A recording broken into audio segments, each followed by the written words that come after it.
NCERT video book में आपका स्वागत है। आज हम शुरू करने जा रहे हैं इकाई 3 हरी भरी धरती। आइए शुरू करते हैं इकाई 3 हरी भरी धरती।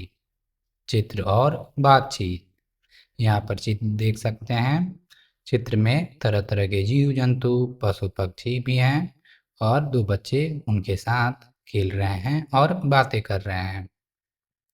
यहाँ पर देख सकते हैं चिड़ियों का घोंसला है, मधुमक्खियाँ हैं, फूल हैं और एक बच्चा पत्ते से कुछ बोल रहा है। शिक्षण संकेत। इस चित्र में आप क्या क्या देख पा रहे हैं? अलग अलग पंछी आपस में क्या बातें करते होंगे?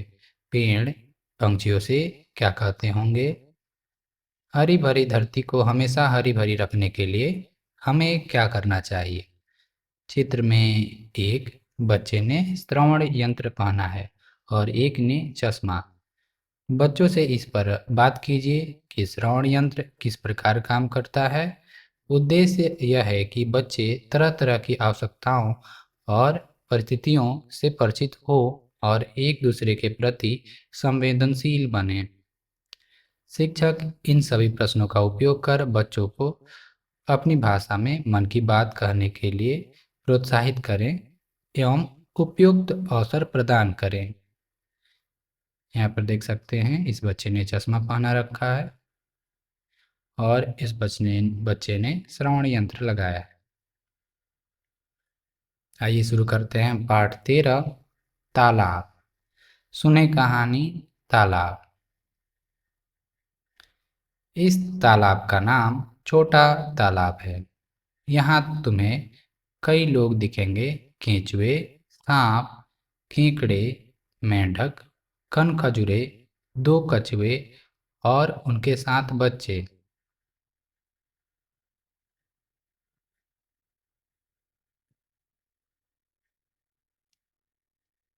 मछलियाँ पता नहीं कितनी होंगी।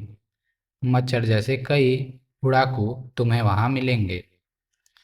तितलियाँ, गिलहरियाँ, चींटियाँ, कभी कभी छिपकलियाँ और गिरगिट भी इधर चले आते हैं। तालाब के किनारे एक पेड़ है।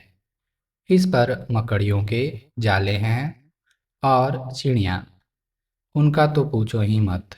कौवे, मैना, तोते, किंगफिशर, फांकता।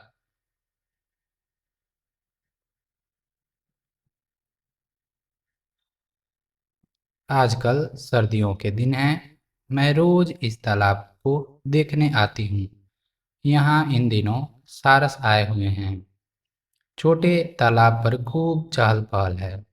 थोड़े दिनों बाद सारस चले जाएंगे, तब तालाब को इन सब की कितनी याद आएगी। लेखक शशि सबलोग।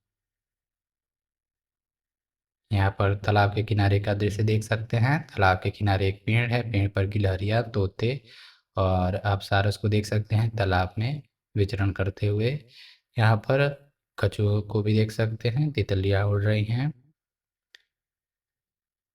मेंढक को देख सकते हैं। मछलियों को देख सकते हैं। क्या आप जानते हैं एक फांकता पक्षी दिखने में कबूतर जैसा होता है। इसे इंग्लिश में स्पॉटेड डव कहते हैं। चित्र देखकर बताइए कि इसे स्पॉटेड डव क्यों कहते होंगे। देख सकते हैं यह है फांकता यानी स्पॉटेड डव का चित्र। दूसरा, किंगफिशर की चोंच लंबी होती है। किंगफिशर मछलियां खाना पसंद करते हैं। यहाँ पर किंगफिशर का चित्र दिया हुआ है। बातचीत के लिए। एक, इस तालाब को छोटा तालाब क्यों कहते होंगे? दो, इस तालाब में कौन कौन से जीव हैं? तीन, तालाब के पास इतने सारे जीव क्यों रहते होंगे? चौथा, तालाब को किनकी याद आएगी और क्यों? पांचवा, कहानी के इस वाक्य में उड़ाकू का अर्थ क्या हो सकता है? मच्छर जैसे कई उड़ाकू तुम्हें वहां मिलेंगे। नीचे दिए गए प्रश्नों के उत्तर अपनी कॉपी में लिखिए। एक, सही या गलत पर घेरा लगाइए और कारण भी बताइए। 1. ये सारस हमेशा उसी छोटे तालाब के पास रहेंगे। सही या गलत? तो यह गलत है। सारस फिर वहाँ से चले जाएंगे। यह कहानी गर्मियों में लिखी गई है। ये बात गलत है। देख सकते हैं यहाँ पर लिखा है आजकल सर्दियों के दिन हैं। दूसरा, आप तालाब के पास होते तो क्या करते? लिखिए। तो अगर आप तालाब के पास होते तो क्या करते, उसे यहाँ लिखना है। तीसरा, छ अक्षर की पहचान कीजिए और छ से बनने वाले शब्दों को पहचान करके दोबारा लिखिए। छ को लिखते हैं ऐसे, क्षत्रिय में छ आता है। शब्द पक्षी, ट्रेस करिए पक्षी, खुद लिखिए। इसी प्रकार आपको अक्षर,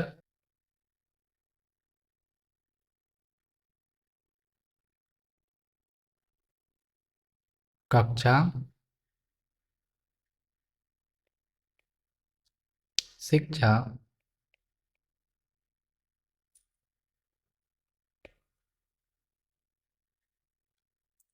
तो यह है पक्षी, अक्षर, कक्षा, शिक्षा।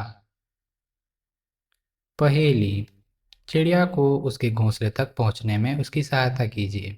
यहाँ पर एक चिड़िया है, उसे घोंसले तक पहुंचने में उसकी सहायता करनी है।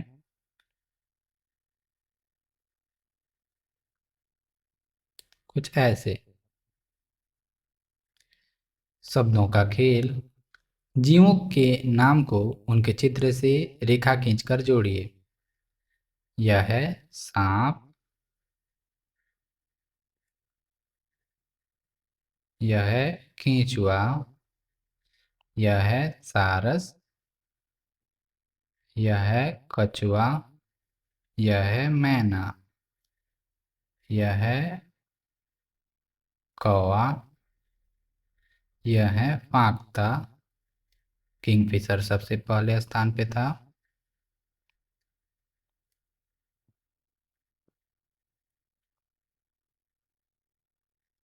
इसी प्रकार मछली को मछली से जोड़ेंगे। कुछ ऐसे। खोजें जानें, क्या आपके घर के पास कोई तालाब, नदी, झरना आदि है? क्या वह साफ सुथरा और खुश है? उसे साफ सुथरा और खुश करने के लिए हम क्या कर सकते हैं? चित्र और बातचीत, फूलों की दुनिया। यहाँ पर फूलों की दुनिया का शीर्षक दिया हुआ है। यहाँ पर एक चित्र है, देख सकते हैं इसमें तरह तरह के फूल हैं और फूल पे कीट पतंगों की जगह लड़कों लड़कियों का चित्र दिया हुआ है। शिक्षण संकेत, बच्चों के साथ रंग बिरंगे फूलों के बारे में बातचीत करें। बातचीत के कुछ बिंदु इस प्रकार हो सकते हैं। आपने फूल कहाँ कहाँ देखे हैं? आपके आसपास कौन कौन से फूल खिलते हैं? आपको कौन सा फूल सबसे सुंदर लगता है और क्यों? फूलों के रंग, उनकी खुशबू, उनके खिलने का समय और महीना, फूलों को न तोड़ना आदि बिंदु भी बातचीत में सम्मिलित किए जा सकते हैं। इसी प्रकार के और वीडियोज के लिए आप NCERT वीडियो बुक को सब्सक्राइब करें। धन्यवाद।